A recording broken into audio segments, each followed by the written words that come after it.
Friends, welcome to Soubhit Agrawal classes and all my dear students. जैसे कि हम सभी को पता है कि कोविड-19 एपिडेमिक फिर से स्टार्ट हो गया है, तो हमारी नॉर्मल जो क्लासेस हैं वो स्टार्ट नहीं हो पा रही हैं, ऑफलाइन क्लासेस। सो हमें वर्चुअल क्लासेस, ऑनलाइन क्लासेस ही लेकर अब अपना काम चलाना पड़ेगा। तो इसी सीरीज में जो सिंथेसिस एक टॉपिक है, जो आपके सामने लिखा हुआ है सिंथेसिस, ये क्लास 12 इंटरमीडिएट क्लासेस के लिए काफी इंपॉर्टेंट टॉपिक है। और सिंथेसिस में क्या होता है वो आपको मैं आज इस टॉपिक में आपको बताऊंगा। तो सिंथेसिस की इसकी डेफिनेशन आप देख लीजिएगा। The process by which two or more simple sentence are joined into one simple complex and compound is called synthesis। तो सिंथेसिस है क्या? जब दो से ज्यादा सिंपल सेंटेंस वे ज्वाइन किए जाएंगे, मिलाए जाएंगे सिंपल में या फिर कंपाउंड में या कॉम्प्लेक्स में, वो होता है सिंथेसिस। तो सिंथेसिस का मतलब होता है एक तरीके से मिक्स करना, कंबाइन करना। मतलब आपके सामने दो से तीन सेंटेंस आ जाएंगे, तो एग्जामिनर कहेगा या तो उसे आप सिंपल में कंबाइन करें या उसे कॉम्प्लेक्स में कंबाइन करें या फिर उसे कंपाउंड में कंबाइन करें। तो वो आपको ब्रैकेट में दे रखेगा, आपको उसी के अकॉर्डिंग कंबाइन करना है सेंटेंसेस। तो इसी सीरीज में हम कंबाइन कब तक नहीं कर पाएंगे, जब तक हमें ये नहीं पता चलेगा कि सिंपल सेंटेंस क्या होता है, कंपाउंड क्या होता है, कॉम्प्लेक्स सेंटेंस क्या होता है। तो सबसे पहले हमें पता होना चाहिए कि सिंपल, कॉम्प्लेक्स और कंपाउंड सेंटेंसेस होते क्या हैं एक्चुअली। तो सेंटेंस मैंने आपको पहले ही बताया था, सेंटेंस दो तरह से होते हैं, तो based on form and based on structure. Based on form होते हैं सेंटेंसेस, बताइए कौन कौन से। अफर्मेटिव, सॉरी असर्टिव सेंटेंस और इंट्रोगेटिव सेंटेंस, एक्सक्लेमेटरी, ऑप्टेटिव। ये इस तरीके के जो सेंटेंस होते हैं वो क्या होते हैं, इंपेरेटिव सेंटेंस। वो होते हैं सेंटेंसेस बेस्ड ऑन फॉर्म। लेकिन अब बेस्ड ऑन स्ट्रक्चर के अंतर्गत तीन तरह के सेंटेंस होते हैं। वो होता है सिंपल, आप नोट करते जाए अपनी कॉपी में भी, सिंपल, कॉम्प्लेक्स एंड कंपाउंड। अब सिंपल, कॉम्प्लेक्स, कंपाउंड में हमें देखना है कि सिंपल सेंटेंस क्या होता है, कंपाउंड क्या होता है, कॉम्प्लेक्स क्या होता है। तो इसी में सबसे पहले हम सिंपल सेंटेंस देखते हैं क्या होता है। सिंपल सेंटेंस होता क्या है? जैसे कि वाक्य से हमें देखने में आ रहा है समझ में कि सिंपल, जो वाक्य साधारण हो, मतलब जिसमें कोई ज्यादा ना ही किसी तरह की अलग तरीके से, हम क्या कह सकते हैं ना, तो अलग तरह की कंजक्शन का यूज हो उसमें। जैसे कि ना ही उसमें कोऑर्डिनेट कंजक्शन यूज होगी और ना ही उसमें सबऑर्डिनेट कंजक्शन यूज होगी। कोऑर्डिनेट कंजक्शन यूज हो जाएगी कंपाउंड हो जाएगा, सबऑर्डिनेट हो जाएगी तो कॉम्प्लेक्स, वो मैं आपको आगे बताऊंगा। तो सिंपल सेंटेंस क्या होता है, ये वाक्य साधारण होते हैं। एक पॉइंट इसमें होगा, एक मुख्य क्रिया होगी इसमें। इसमें एक मुख्य क्रिया होती है, सिंपल सेंटेंस जो होता है उसमें सिर्फ एक मुख्य क्रिया होगी।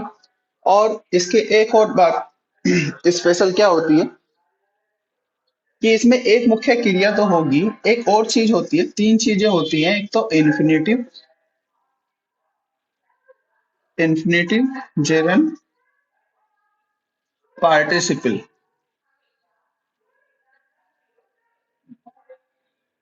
ये इन्फिनेटिव, जेरंड और पार्टिसिपल तीन चीजें होती हैं, ये मैं आपको आगे बताऊंगा। इसके ही बेस पे हम सिंपल सेंटेंस को कंबाइन करना भी आपको मैं बताऊंगा। तो इन्फिनेटिव, जेरंड और पार्टिसिपल। इन्फिनेटिव क्या होता है, जेरंड क्या होता है, पार्टिसिपल क्या होता है, ये मैं आपको आगे बताऊंगा। तो जो ये होता है ना, ये तीनों चीजें जो होती हैं, ये वाक्य में अगर आ गई सिंपल सेंटेंस में, तो उसका फॉर्म कोई चेंज नहीं होगा। ये वाक्य जो होते हैं ये वर्ब नहीं मानी जाती, ये बात ध्यान रखना, ये वर्ब नहीं मानी जाती। तो इसलिए जो अगर एक सेंटेंस का एग्जांपल लेते हैं, जैसे he went to his house to meet her mother. अब इस सेंटेंस को आप देखिए ध्यान से, he went to his house, वह उसके घर गया, टू मीट हर मदर, उसकी माता से मिलने के लिए। तो यहाँ पर जो टू मीट है, आप कहेंगे कि सर ये भी वर्ब है और ये भी वर्ब है। तो वर्ब तो आपने सिंपल सेंटेंस में बताया कि इसमें एक ही मुख्य क्रिया होगी, लेकिन इसमें तो दो क्रियाएं होगी। ये बात ध्यान रखना, जो टू के साथ कोई भी वर्ब लग के आएगी वो होती है इन्फिनेटिव, और इन्फिनेटिव कभी भी सामान्यतः ये वर्ब नहीं मानी जाती। तो इसी तरह जेरंड होता है, जैसे अगर हम कहें smoking, smoking is harmful to health, ये सब लिखते चले आप। Smoking is harmful to health, smoking जो है वो स्वास्थ्य के लिए हानिकारक है। तो इस भी इसमें टू बी की मेन वर्ब होगी और स्मोकिंग भी वर्ब आप कहेंगे होगी, लेकिन ये स्मोकिंग जो है ये है जेरन, ये होता है जीरन। इसकी डेफिनेशन इसको बिल्कुल डिटेल में आपके मैं आगे बताऊंगा, सिंथेसिस की सीरीज आगे चलेगी, अभी लंबी सीरीज चलने वाली है। फिर इसके बाद है पार्टिसिपल, पार्टिसिपल तीन तरह के होते हैं, प्रेजेंट, पास्ट, परफेक्ट पार्टिसिपल, वो भी मैं आपको आगे बताऊंगा। तो आप समझ गए होंगे सिंपल सेंटेंस क्या होता है, जिसमें सिर्फ एक क्रिया होगी, चाहे इन्फिनेटिव, जीरंड और पार्टिसिपल हो, उनके होने के बावजूद ये क्रिया नहीं मानी जाती, तो इसकी अब भले ही ये हो लेकिन क्रिया मानी जाएगी उस वाक्य में एक ही। तो ये हो गया आपका सिंपल सेंटेंस। फिर इसके बाद जो दूसरे नंबर का वाक्य होगा, दो दूसरा हम बताएंगे आपको, पहले कंपाउंड।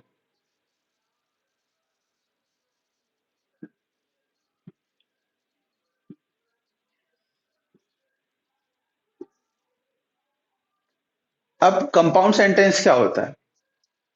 कंपाउंड सेंटेंस, इसमें आपने कंजक्शन का नाम सुना होगा। कंजक्शन दो तरह की होते हैं, कोऑर्डिनेट कंजक्शन, सबऑर्डिनेट कंजक्शन।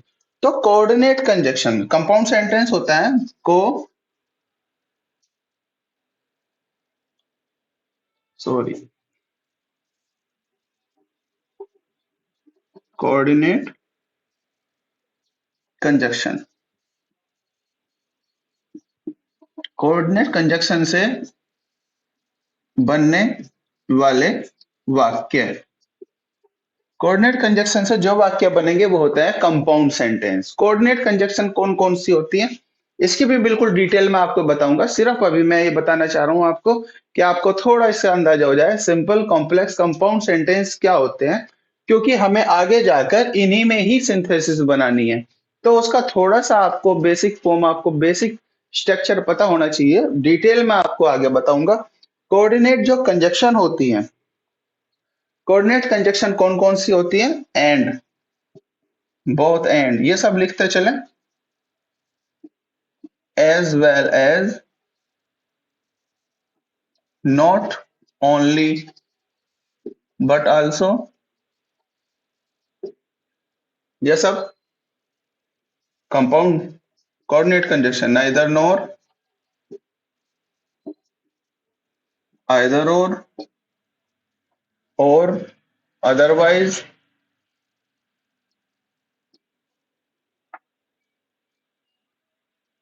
और अदरवाइज, सो, हेंस, देयरफॉर,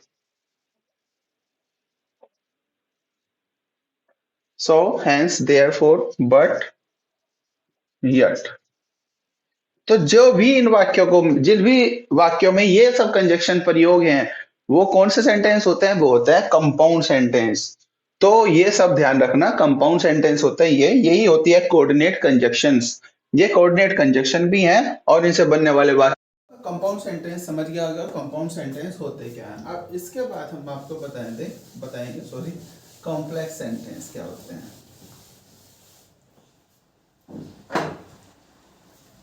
तो इसके बाद कॉम्प्लेक्स सेंटेंस,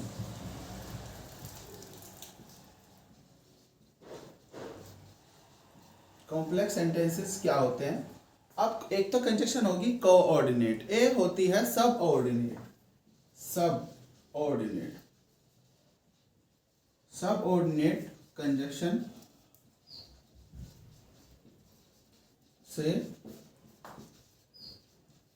बनने वाले वाक्य, जो सबऑर्डिनेट कंजक्शन से बनने वाले जो वाक्य होते हैं वो होते हैं कॉम्प्लेक्स सेंटेंस। कॉम्प्लेक्स सेंटेंस होते हैं। जो भी सबऑर्डिनेट कंजक्शन की सहायता से वाक्य बनेंगे वो होते हैं, क्या होते हैं वो, कॉम्प्लेक्स सेंटेंस। अब सबऑर्डिनेट कंजक्शन कौन कौन सी होती हैं वो हमें पता होना चाहिए। वो होती है जैसे before, after, before, when, no sooner than, as soon as, then, as, since, because, so that least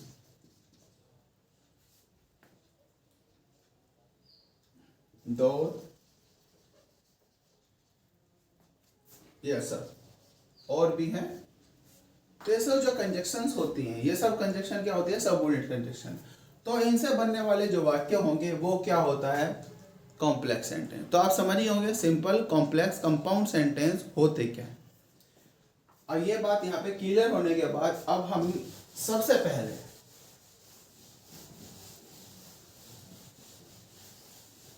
हमें एक और चीज का पता होना चाहिए। कुछ 3 क्लास होती हैं, 3 क्लास क्लॉज। 3 क्लॉज कौन कौन सी होती हैं,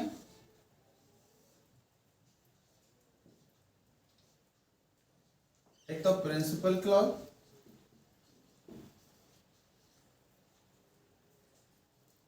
प्रिंसिपल क्लॉज,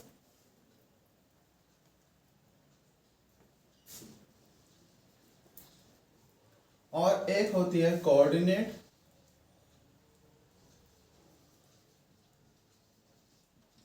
क्लॉज और सबऑर्डिनेट क्लॉज, सबऑर्डिनेट क्लॉज। ये 3 तरह की क्लॉजेस हमें पता होनी चाहिए। प्रिंसिपल क्लॉज क्या होती है, सबसे पहले प्रिंसिपल क्लॉज के बारे में पता करते हैं। ये क्या होती है प्रिंसिपल क्लॉज, ये स्वतंत्र होती है, स्वतंत्र होती है, ये किसी के ऊपर डिपेंड नहीं होती। ये बात ध्यान रखना, जो क्लॉज होती है प्रिंसिपल क्लॉज स्वतंत्र होती है, इसका अपनी की क्या होती है, वो होता है प्रिंसिपल क्लॉज। और इससे पहले कोई भी कंजक्शन, इससे पहले कोई भी कंजक्शन का प्रयोग नहीं होता। अब आता है कोऑर्डिनेट क्लॉज, यह भी स्वतंत्र होती है। एक कॉपी में अपने लिखते चले, स्वतंत्र होती है। ये क्लॉज क्या है, ये भी बिल्कुल स्वतंत्र क्लॉज होती है, लेकिन इससे पहले कोऑर्डिनेट कंजक्शन का प्रयोग होता है।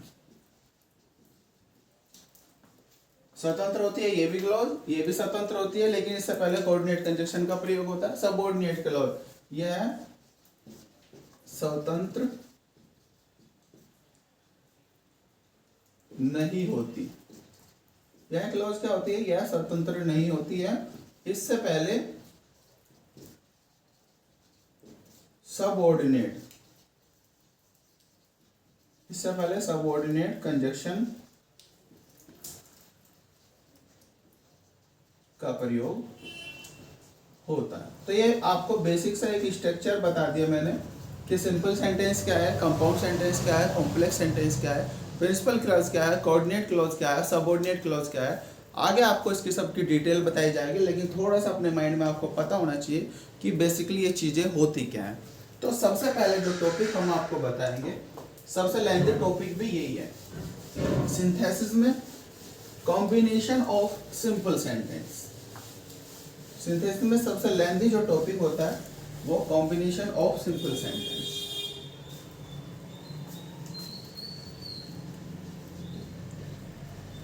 Combination of simple sentence.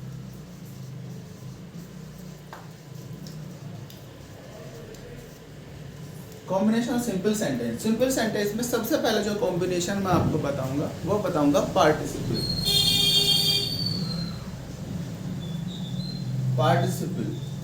Participle के प्रयोग से कैसे हम सेंटेंस को कंबाइन कर सकते हैं वो अब मैं आपको बताऊंगा। पार्टिसिपल के प्रयोग से किस तरीके से हम सेंटेंस को कंबाइन करेंगे, इसे पता होने से पहले हमें पता होना चाहिए कि पार्टिसिपल क्या होता है। तो पार्टिसिपल क्या होता है, सबसे पहले हमें पता होना चाहिए पार्टिसिपल क्या होता है, इसके कितने प्रकार होते हैं। तो प्रेजेंट पार्टिसिपल, एक होता है पास्ट पार्टिसिपल, एक होता है परफेक्ट पार्टिसिपल।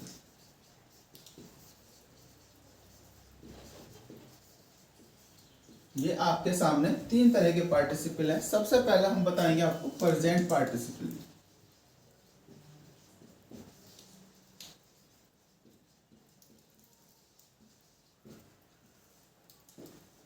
प्रेजेंट पार्टिसिपल क्या होता है? प्रेजेंट पार्टिसिपल सिंपल सी बात है, जब प्रेजेंट की बात हो रही है, वर्तमान की बात हो रही है, पास्ट की कोई बात नहीं हो रही है, नहीं परफेक्ट में कोई बात हो रही है, तो इसमें बात हो रही है प्रेजेंट की, वर्तमान की बात हो रही है। वो पार्टिसिपल जो प्रेजेंट की बात करता हो, मतलब कि हर एक पार्टिसिपल में बेसिकली दो कार्य होते हैं, प्रेजेंट और परफेक्ट में स्पेशली, एक पहले और थोड़ा सा बाद में, या फिर एक कार्य के करने के तुरंत बाद दूसरा कार्य स्टार्ट होता है। तो प्रेजेंट पार्टिसिपल में क्या होता है, जब इसके हम हिंदी में अर्थ निकालते हैं, हिंदी में अर्थ निकालते हैं, में अर्थ निकालने पर कर पर ते हुए के कारण कर पर निकालने पर कर पर ते हुए के कारण आता है। तो ये पॉइंट हो गया। और ये बनता कैसा है, वर्ब की फर्स्ट फॉर्म में आईएनजी का प्रयोग करके हम इसे बनाते हैं। और क्या इसकी स्पेशलिटी होती है, इसमें एक कार्य करने के तुरंत बाद दूसरा कार्य शुरू होता है। और एक और पॉइंट, इसमें टाइम गैप नहीं होता। ये इसकी स्पेशलिटी है। क्या क्या है, जब हिंदी में अर्थ निकालेंगे तो हिंदी में अर्थ निकालने पे कर पर ते हुए के कारण की ध्वनि आएगी। वर्ब की फर्स्ट फॉर्म में आईएनजी का प्रयोग किया जाएगा जब भी प्रेजेंट पार्टिसिपल बनाएंगे। एक कार्य करने के तुरंत बाद जब दूसरा कार्य स्टार्ट होता है, मतलब इसमें टाइम गैप नहीं होता। एग्जाम्पल के तौर पे, तलवार निकालकर मैंने उसे मारा, तलवार निकालकर मैंने उसे मारा, ड्राइंग माई सैवर्ड, मैंने अपनी तलवार निकाली, ड्राइंग माई सैवर्ड, आई किल्ड हिम। तो तलवार निकाली, बिना टाइम गैप के उसने उसे मारा, कोई टाइम गैप नहीं था। तो ऐसे वाक्य क्या होते हैं, तो वो होते हैं प्रेजेंट पार्टिसिपल। तो ये आपको ये पॉइंट आप नोट कर लीजिएगा। प्रेजेंट पार्टिसिपल ये होते हैं आपके सामने जो दिए हुए हैं, इस तरीके से प्रेजेंट। अब इसके एग्जाम्पल जो है आपको मैं कुछ एग्जाम्पल दे देता हूँ।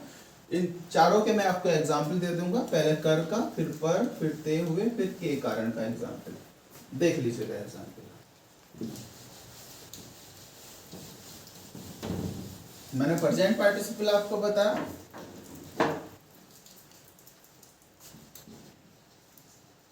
प्रेजेंट पार्टिसिपल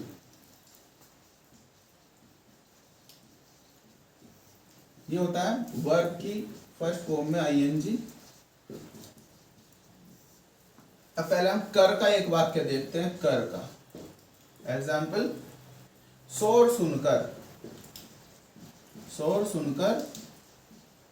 मैं बाहर आया, शोर सुनकर मैं बाहर आया। तो यहाँ पर क्या है, ये कर, कोई टाइम गैप नहीं है। जैसे ही शोर सुना, as soon as he hear the noise he came out, जैसे ही उसने शोर सुना तो वो बाहर आ गया। तो शोर सुनकर मैं बाहर आ गया। तो कर की क्या होगी, मैंने बताया वर्ब की फर्स्ट फॉर्म में आईएनजी, हियरिंग द नॉइज। आई मैं बाहर आ गया, आई केम आउट। बताइए कोई प्रॉब्लम होनी नहीं चाहिए इसमें बिल्कुल भी। शोर सुनकर मैं बाहर आ गया, मैं बाहर आया। तो इसी तरीके से और भी वाक्य बना सकते हैं।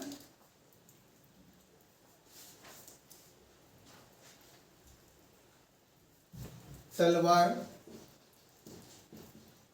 निकालकर मैंने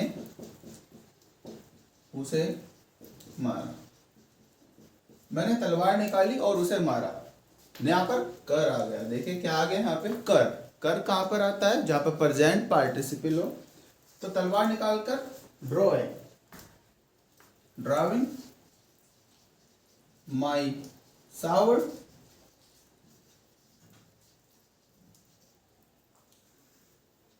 sorry I killed him, drawing my sword I killed him. तो समझ गए होंगे तलवार निकालने को ड्राइंग कह दिया, ड्राइंग कह दिया, माई सावर्ड मेरी तलवार, मैंने उसे मारा, आई किल्ड हिम।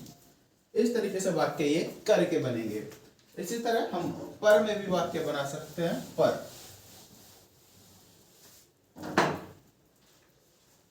पर का वाक्य कर का होगा।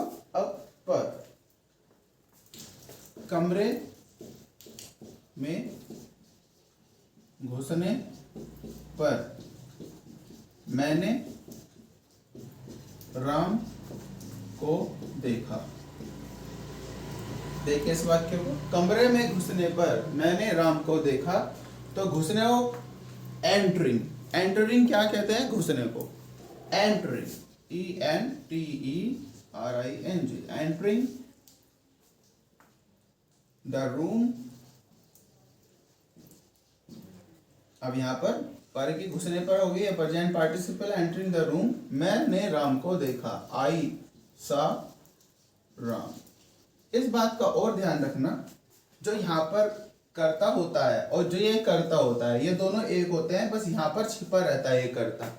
अगर यहाँ का कर्ता अलग हो गया, यहाँ का कर्ता सब्जेक्ट अलग हो गया, तो वो होता है नॉमिनेटिव ऑब्सोल्यूट। नॉमिनेटिव ऑब्सोल्यूट मैं आपको बाद में बताऊंगा। तो आप प्रेजेंट पार्टिसिपल का एक ये कर पर। अब ते हुए का और एग्जाम्पल देखिए, ये सब आप नोट करते चले। ते हुए, ते हुए को देखिए, ते हुए कमरे में सोते हुए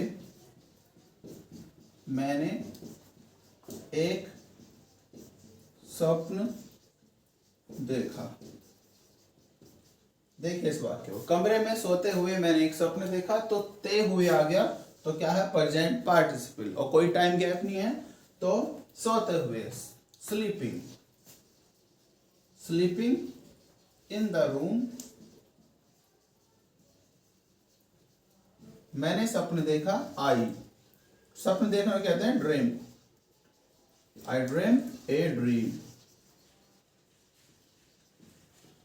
इस तरीके से एक कर पर ते हुए। अब एक वाक्य आप के कारण का भी देख लीजिएगा। के कारण, के कारण, इसके हिंदी होते बीइंग। देखिए, बीमार होने के कारण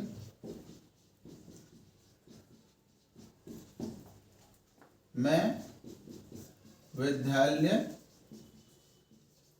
नहीं जा, मैं विद्यालय नहीं गया। बीमार होने के कारण मैं विद्यालय नहीं गया, तो यहाँ पर क्या हो गया के कारण। के कारण क्या होता है प्रेजेंट पार्टिसिपल में, मैंने बताया बीइंग, बीइंग इल, बीइंग इल। के कारण की हमेशा इंग्लिश होती है बीइंग इल। मैं विद्यालय नहीं गया, I did not go to school. तो आई थिंक अब यहां तक आपके समझ में आ गया होगा कि क्या होता है प्रेजेंट पार्टिसिपल। कभी कभी कुछ वाक्य होता है जहां पर क्रिया को दोहराया जाता है, क्रिया को दोहराया जाता है। जैसे अगर हम कहें पढ़ते पढ़ते वह सो गया, पढ़ते पढ़ते वह सो गया, तो जहां पर क्रिया को दोहराया जाएगा वो भी प्रेजेंट पार्टिसिपल के रूल से ही बनेगा। व्हाइल, इसका यूज होता है व्हाइल से, ध्यान रखना। व्हाइल रीडिंग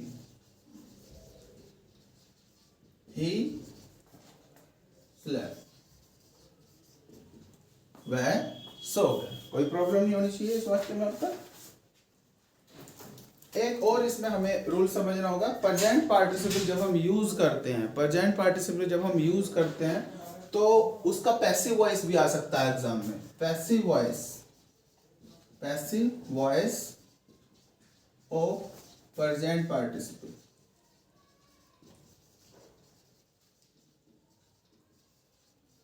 जब प्रेजेंट पार्टिसिपल का पैसिव वॉइस बनाना हो तो क्या बनेगा वो पैसिव वॉइस? बीइंग। यह बात ध्यान रखना, बीइंग प्लस वर्ब की थर्ड फॉर्म। इस रूल से बनेगा बीइंग प्लस वर्ब की थर्ड फॉर्म। एग्जाम्पल आप देख लें।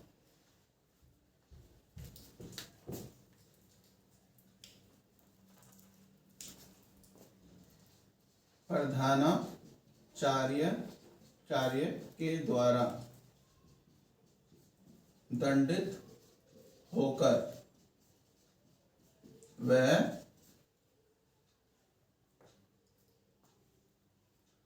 बेहोश हो गया। अब यहां पर कर भी आ गया है हमारे सामने, मतलब प्रेजेंट पार्टिसिपल और किसी के द्वारा कोई कार्य हुआ है तो प्रेजेंट पार्टिसिपल का हो गया पैसिव।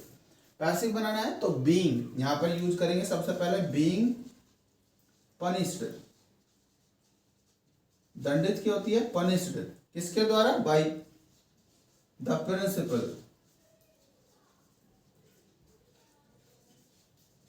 फिर यहां पर कोमा, ही बेहोश होने को कहते हैं बिकेम सेंसलेस।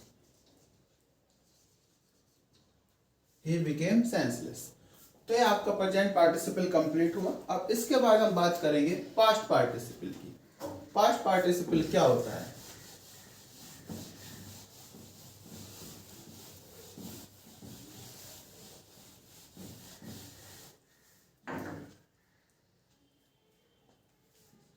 Past participle. आज हम बात करेंगे पास्ट पार्टिसिपल होता क्या है। पास्ट पार्टिसिपल यूज होता है वर्ब की थर्ड फॉर्म। इसमें यूज, जैसे उसमें वर्ब की फर्स्ट फॉर्म में आईएनजी यूज हो रहा था, इसमें वर्ब की थर्ड फॉर्म का प्रयोग किया जाएगा। इसके क्या क्या स्पेशलिटी होते हैं? इसमें कार्य पहले ही समाप्त हुआ रहता है। इसमें कार्य पहले ही जो है समाप्त हुआ रहेगा। इसका कार्य जो है पहले ही समाप्त हुआ रहेगा। और एक और चीज होगी इसमें noun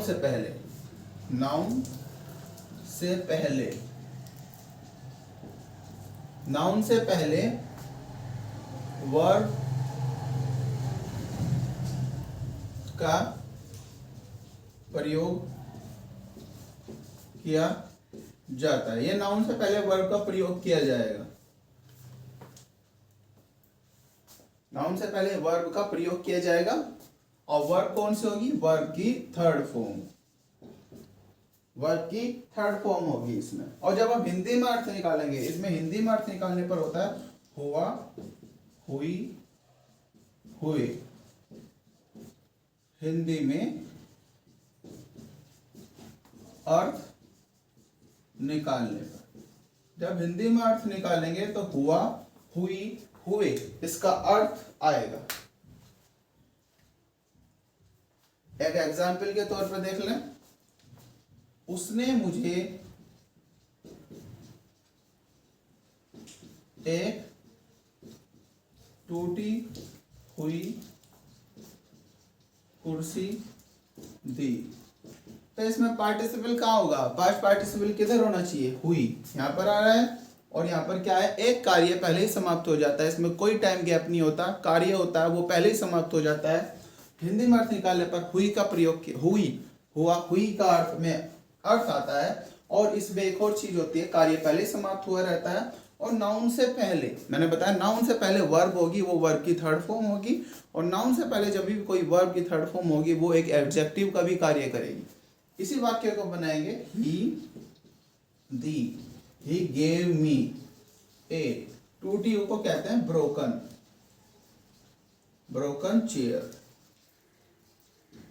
he gave me A broken chair, तो टूटी को क्या कह दिया, ब्रोकन चेयर। तो क्या हुआ, 2 पॉइंट जो मैंने आपको बताया, हुआ हुई आ गया, नाउन आ गया, नाउन से पहले वर्ब आ गई और वर्ब में थर्ड फॉर्म का प्रयोग किया गया, इसका एडजेक्टिव भी बन गया, उसने मुझे टूटी हुई कुर्सी दी। तो इस तरीके से वाक्य पास्ट पार्टिसिपल में होते हैं।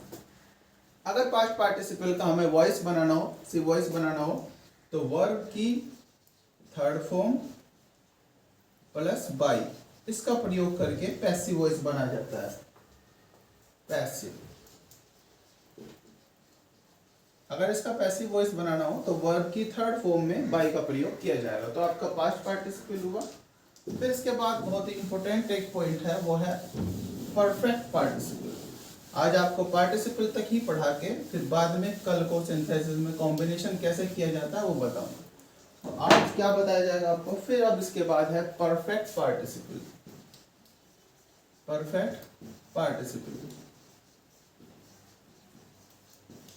क्या होता है परफेक्ट पार्टिसिपल?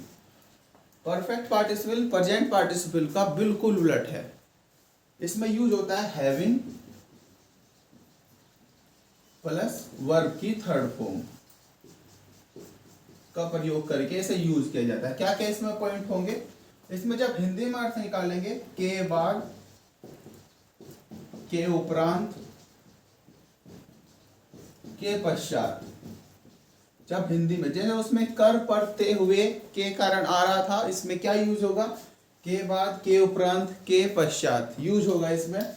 और इसमें क्या होगा, इसमें टाइम गैप होता है, टाइम गैप। जब 2 कार्य होते हैं तो उसके बीच में इसमें टाइम गैप हमें मिलता है। ये आपके लिए जो मैं आपको टॉपिक बता रहा हूँ, ये आपके ट्रांसलेशन के लिए भी काफी इंपॉर्टेंट है, तो ध्यान से इन टॉपिक को देखें और इसे अपनी कॉपी में नोट करना। जब भी क्लासेस ओपन होगी मैं सब चीजें चेक करूंगा। के बाद, के उपरांत, के पश्चात, टाइम गैप इसमें हमेशा पाया जाएगा, यह बात ध्यान रखना। परफेक्ट पार्टिसिपल में टाइम गैप होगा, के बाद, के पश्चात का इसमें यूज होता है, इसमें टाइम गैप होगा, के बाद, के उपरांत, के पश्चात इसमें होगा। एग्जाम्पल देख लें, खेत जोतने के पश्चात किसान घर गए। तो यहां पर आ गया के पश्चात, क्या है यहाँ पे, के पश्चात। तो क्या होगा इसमें वाक्य में, पहले होना चाहिए having ploughed the field, having plough the field, खेत जोतना क्या कहते हैं, हैविंग प्लोड द फील्ड। किसान घर गए, तो फार्मर्स went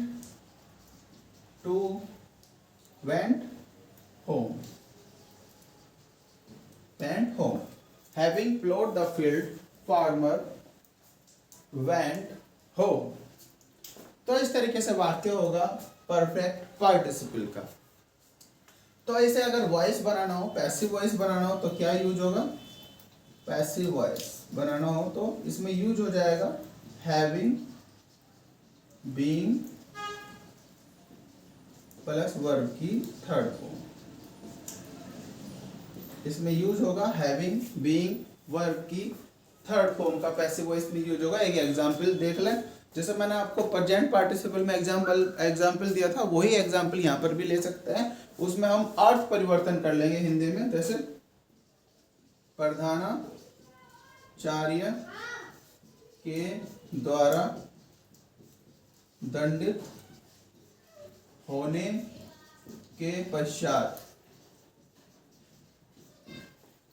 छात्र बेहोश हो गया। तो इसी वाक्य को बनाएंगे तो पहले क्या होगा, हैविंग बीइंग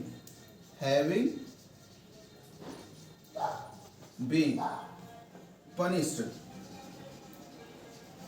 पनिश्ड बाय किसके द्वारा? प्रिंसिपल। प्रिंसिपल। छात्र बेहोश हो गया, स्टूडेंट बिकेम सेंसलेस। देखिए इस तरीके से पासिव वॉइस पार्टिसिपल का बन गया। तो आज आपके क्लियर हो गए present participle, past participle, perfect participle, simple, complex, compound, coordinate clause, subordinate clause, principal clause, ये सब आपका कंप्लीट हो गया। कल से जो सिंथेसिस का मेन पॉइंट है वो क्या है? सबसे पहले मैं बताऊंगा combination of simple sentence. Simple sentence को कैसे एक करा जाए। सिंथेसिस का मतलब यही है कि हम कई सारे वाक्यों का मिश्रण जो है वो एक कर दे। सिंथेसिस का मतलब होता है मिश्रण को एक करना, सॉरी कई सारे वाक्यों को एक करना। Whether it can be complex, compound और सिंपल सेंटेंस। ये सिंपल, कॉम्प्लेक्स, कंपाउंड किसी में भी पूछा जा सकता है। तो सबसे पहले हमारी जो सीरीज है वो है सिंपल सेंटेंस की। इसमें जितनी वीडियो अपलोड होगी आप सब देखना, अपनी कॉपी में नोट करना, और जो भी सोशल मीडिया पे या यूट्यूब पे मेरे और फ्रेंड्स हैं वे सब शेयर करना इस वीडियो को, ताकि ज़्यादा से ज़्यादा लोगों की हेल्प हो सके। Thank you very much, bye bye, stay tune with Shobhita Agrawal classes, bye.